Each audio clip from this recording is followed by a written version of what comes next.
ఒక్కసారి రామ అంటే చాలు, రా అంటే 2, మా అంటే 5 సంఖ్యాశాస్త్రంలోకి అక్షరాల్ని మారిస్తే రామ రామ రామ అంటే 2 × 5 × 2 × 5 × 2 × 5, 2 5లు 10, 10 2 20, 25లు 100, 100 200, 200 × 5 1000.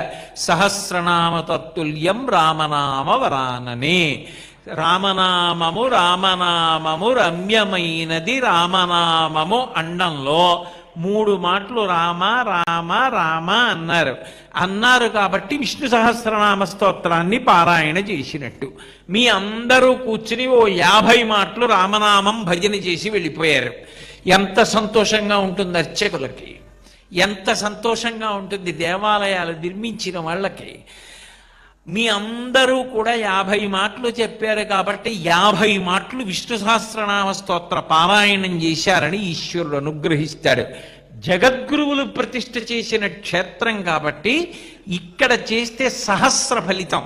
అంటే ఒక్కసారి గోవిందా అన్నారనుకోండి,